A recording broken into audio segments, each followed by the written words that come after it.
कैमरे लगाए, जिसको लेकर कांग्रेस के विधायकों ने हंगामा किया। कल उनका कहना है कि निजता पर हमला है और इसका जो कंट्रोल रूम है वो विधानसभा अध्यक्ष के पास है। हम क्या गतिविधि कर रहे हैं, हमारे नाम पर जासूसी का आरोप लगा, इसको लेकर तमाम जानकारी मिल रही, जासूसी करवा रहे हैं हमारी। अब मैं तो राज्यसभा का सदस्य हूँ, राज्यसभा में भी कैमरे लगे हुए हैं और सारे कैमरों का कंट्रोल राज्यसभा की सेक्रेटरीट के पास ही होता है।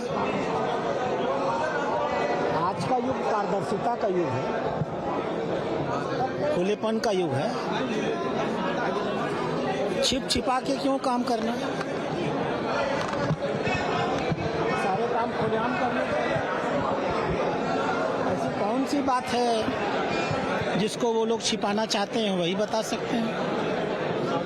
आज गवर्नर साहब से 2 कैमरे लगाए गए, उन पर आपत्ति है कि मुझे इसकी कोई जानकारी नहीं है। कांग्रेस लगातार आरोप लगा रही है कि बीजेपी एक विशेष एजेंडे के तहत काम कर रही है और जो भी विधेयक या सदन में जो भी लाया जाता है या संसद में जो विधेयक लाया जाता है वो एजेंडे के तहत लाया जाता है। हाँ, भाजपा का एक एजेंडा है, भाजपा का सिर्फ एक ही एजेंडा है, देश।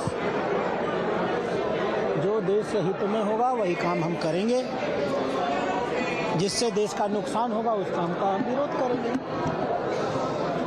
कांग्रेस का भी एक एजेंडा है,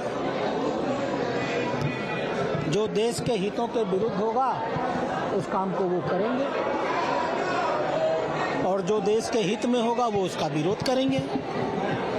तो एक राष्ट्रवादी दल का और एक राष्ट्र विरोधी दल का एजेंडा हमेशा स्पष्ट होता है। हम भारत के हित में काम करने वाले हैं, वो पाकिस्तान के, चीन के, बांग्लादेश के, जार सोरोस के, आतंकवादियों के, कट्टरवादियों के समर्थन में काम करने वाले लोग हैं। तो उनका अपना एजेंडा है, हमारा अपना एजेंडा है। हमारे लिए भारत के सिवाय और भारत के हित के सिवाय, भारत के नागरिकों के हित के सिवाय और बेहतरी के सिवाय कोई एजेंडा नहीं है। और ये तो देश का 144 करोड़ नागरिक जानता है, इसमें कोई लुकी छिपी बात नहीं है। राहुल गांधी कह रहे हैं कि वोट चोरी की जा रही है और लगातार राहुल गांधी कह रहे हैं कि वोट चोरी की जा रही है और इसको लेकर जो आयोग है, चुनाव आयोग, वो भी मसूदा को सरकार की तरफ। अब देखिए, अभी उपराष्ट्रपति का चुनाव हुआ,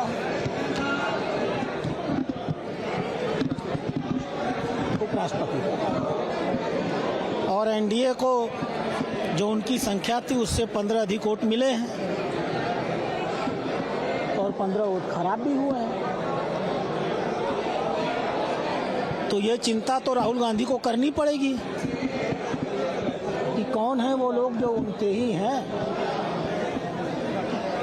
और उनकी ही पार्टी के प्रत्याशी को वोट नहीं देते हैं, एनडीए के प्रत्याशी को दे देते हैं और अपना वोट जानबूझ करके खराब करा देते हैं।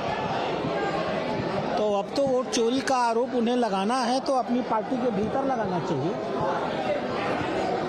और उस 30 लोगों की पहचान करनी चाहिए जिन्होंने प्रत्यक्ष या अप्रत्यक्ष रूप से भारतीय जनता पार्टी के उपराष्ट्रपति के उम्मीदवार को समर्थन किया। कांग्रेस कह जा रहा है कि अब राख से खड़ी होगी क्योंकि लगातार एक बार रसातल में जाती है, उसके बाद क्या खड़ी हो गई? कांग्रेस राख से खड़ी होगी वापस। चलिए, मैं उनको आभार प्रकट करता हूँ।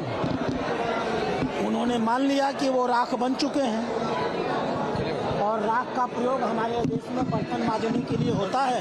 हम बर्तन